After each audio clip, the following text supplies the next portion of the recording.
Hello दोस्तों, स्वागत है आपका हमारे YouTube channel mission lecturer UK 2025 पर। तो दोस्तों, आज की क्लास हिंदी साहित्य के अंतर्गत जो द्वितीय प्रश्न पत्र की हमारी तैयारी चल रही है प्रवक्ता के अंतर्गत, उसमें काव्य शास्त्र का आज का टॉपिक है लॉन्जेनस का उदात्तता सिद्धांत, थ्योरी ऑफ सबलाइम। ठीक है दोस्तों, तो ये जो है बहुत महत्वपूर्ण टॉपिक है दोस्तों हिंदी साहित्य के अंतर्गत काव्य शास्त्र में। तो यहाँ से दोस्तों क्वेश्चन एग्जाम में लगातार पूछे जा रहे हैं। आज की क्लास भी मैम के द्वारा कराई जाएगी आपको, तो इसलिए आप ज़रूर क्लास वॉच कीजिए, बिना स्किप किए पूरी क्लास को ज़रूर वॉच कीजिएगा। पूरे व्याख्यान के बाद आपको एमसीक्यू क्वेश्चंस के माध्यम से भी आप कॉन्सेप्ट क्लियर करने का प्रयास किया जाएगा। आपसे रिक्वेस्ट है आप अपने पेन लेके ज़रूर नोट्स तैयार करते रहें, जो भी क्रिटिकल टॉपिक्स होंगे उन्हें नोट्स बना लीजिएगा। तो बिना देरी के हुए क्लास को स्टार्ट करने से पूर्व आपसे रिक्वेस्ट है, चैनल पर नए हैं तो चैनल को सब्सक्राइब कर लें, साथ ही बेल आइकन दबाकर ऑल नोटिफिकेशन ऑन कर लीजिएगा। स्टार्ट करते हैं आज की क्लास को। नमस्कार साथियों। इससे पहले की क्लास में हमने अरस्तु का विरेचन सिद्धांत पढ़ा था और आज की क्लास में हम पढ़ेंगे लॉन्जाइनस का उदात्तता का सिद्धांत। तो चलिए शुरू करते हैं आज की क्लास। तो आज की क्लास में हम पढ़ेंगे लॉन्जाइनस। तो क्या है लॉन्जाइनस? देखिए, पाश्चात्य काव्य शास्त्र में लॉन्जाइनस एक अत्यंत महत्वपूर्ण आलोचक माने जाते हैं। इनकी प्रसिद्ध कृति ऑन द सबलाइम, तो इनकी जो कृति थी ऑन द सबलाइम ने साहित्य के मूल्यांकन के मानकों को नई दिशा दी। इस ग्रंथ में लॉन्जाइनस ने बताया है कि कविता की वास्तविक महानता उसका उदात्त भाव है, जो पाठक को सामान्य अनुभवों से उठाकर एक ऊंचे मानसिक स्तर पर पहुंचा देती है। उदात्तता वह शक्ति है जो साहित्य को अमर, प्रभावी और ऊर्जावान बनाती है। तो लॉन्जाइनस ने बताया है कि उदात्तता ऐसी शक्ति है जो कविता को क्या उसकी वास्तविक महानता देता है, उसका वास्तविक स्वरूप देता है, और जो सुनने वाला है, जो पाठक है, उसके अनुभवों को क्या कर देती है, एक उससे मतलब उसके मानसिक स्तर से ऊंचा उठा देती है, और जिससे उसमें क्या आए, रोचकता आए और आदर का और मानसिक ऊंचाई की भावना उत्पन्न हो। तो ये उनका क्या था, उदात्तता का सिद्धांत।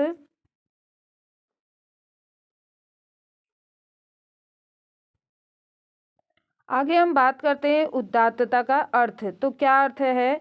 तो लॉन्जाइनस के अनुसार उदात्तता वह गुण है जो पाठक के मन में विस्मय, रोमांच, आदर और मानसिक ऊंचाई का भाव उत्पन्न करे।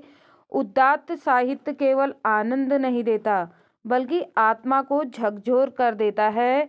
यह धारणा या मात्र तकनीकी पर आधारित नहीं होता बल्कि विचारों की ऊर्जा, भावों की तीव्रता और भाषा की प्रभावशीलता का सम्मिलित परिणाम होता है।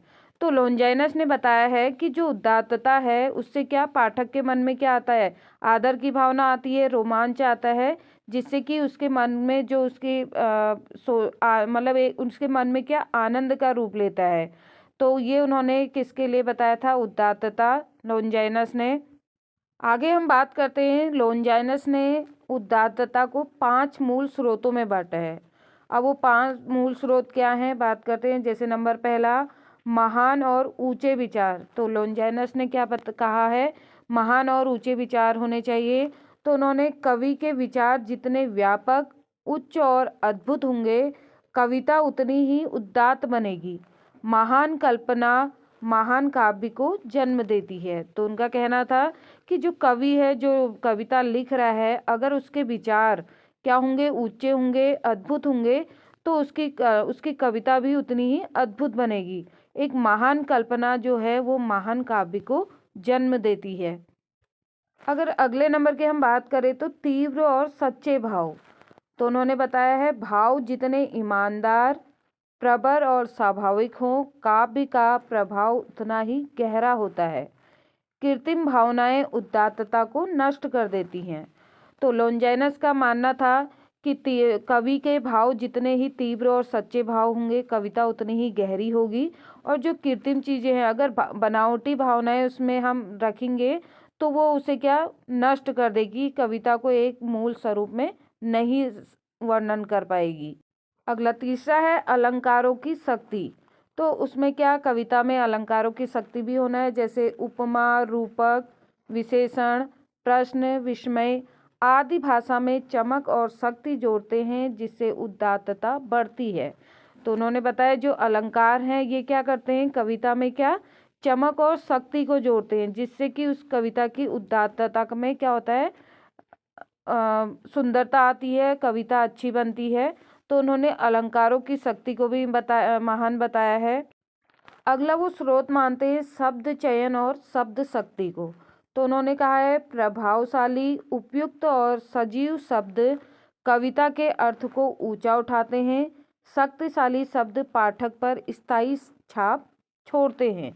तो उनका मानना था यदि जो पाठक है, सुनने वाला है, उसमें क्या जो कविता में अगर अच्छे शब्द हों, स्थायी शक्तिशाली शब्द हों जिससे कोई अर्थ निकले, प्रभावशाली हो कविता, तो वो क्या है, पाठक सुनने वाले को क्या करते हैं, उसके मन में एक गहरी छाप छोड़ते हैं, उसे कुछ ना कुछ करने की प्रेरणा देते हैं।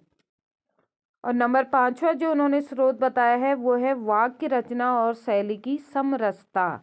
तो क्या है, सुगठित वाक्य, उचित लय, संतुलित संरचना और प्रभावमान शैली कविता को महान बनाती है। भाषा का प्रभाव ही उस प्रभावी और उदात्त बनाता है। तो उनका मानना था यदि क्या कविता में वाक्य रचना और उसकी शैली में क्या हो, समरसता हो और उचित लय हो, संतुलित संरचना हो, तो उससे क्या होता है, कविता प्रभावशाली बनती है और सुनने पाठक को भी उससे क्या आनंद की प्राप्ति मिलती है और उसमें क्या उदात्तता का भाव उत्पन्न होता है। आगे हम बात करते हैं लॉन्जाइनस ने उदात्त साहित्य की निम्नलिखित विशेषताएं बताई हैं।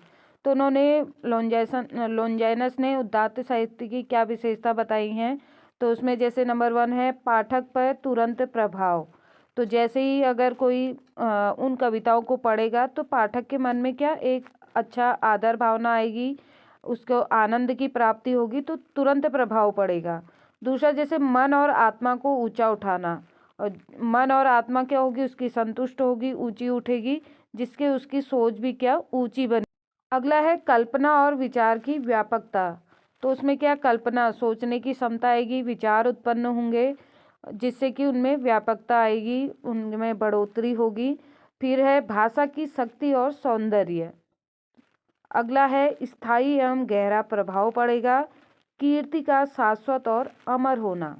तो जो उनकी रचना होंगी वो क्या होंगी, मतलब चलेंगी, अमर होंगी, उन सभी उसे पहचानेंगे।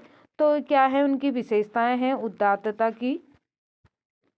तो लॉन्जाइनस के अनुसार जो उदात्त साहित्य की विशेषताएं थी, जैसे पाठक पर तुरंत प्रभाव पड़ा, मन और आत्मा को ऊंचा उठना, मन और आत्मा क्या संतुष्ट हुई, तीव्र भावनाभूति हुई, और कल्पना और विचार की व्यापकता, भाषा की शक्ति और सौंदर्य, स्थायी एवं गहरा प्रभाव, कीर्ति का शाश्वत और अमर होना। तो ये सभी क्या थी, उदात्त साहित्य की विशेषताएं थी।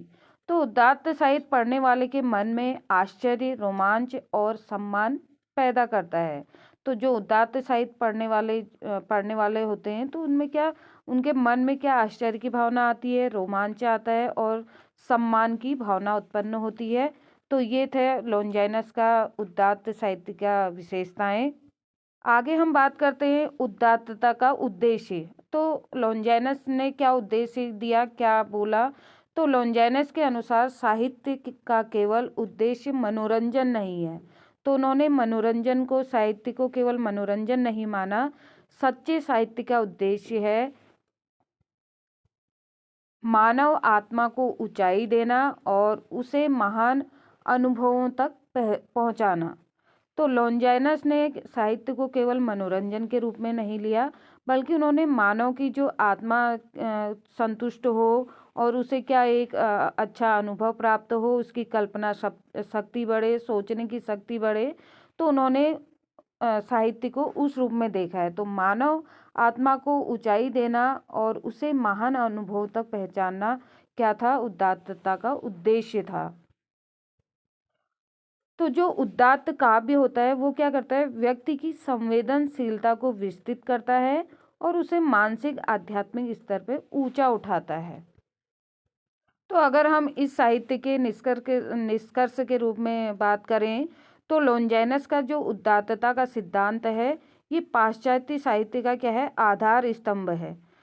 इस सिद्धांत ने यह सिद्ध किया है कि कविता की वास्तविक शक्ति केवल अलंकरण नहीं है बल्कि उसकी ऊंचाइयां हैं, जिससे कि मानव के मन को क्या मिले, उसकी कल्पना शक्ति बढ़े और उसे प्रभावशाली काव्य मिले और भावात्मक ऊर्जा बनी रहे।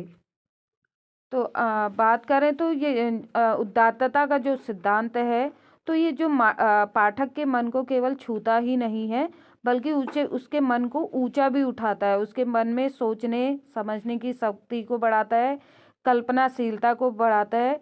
तो ये क्या है, एक काव्य का वास्तविक स्वरूप है।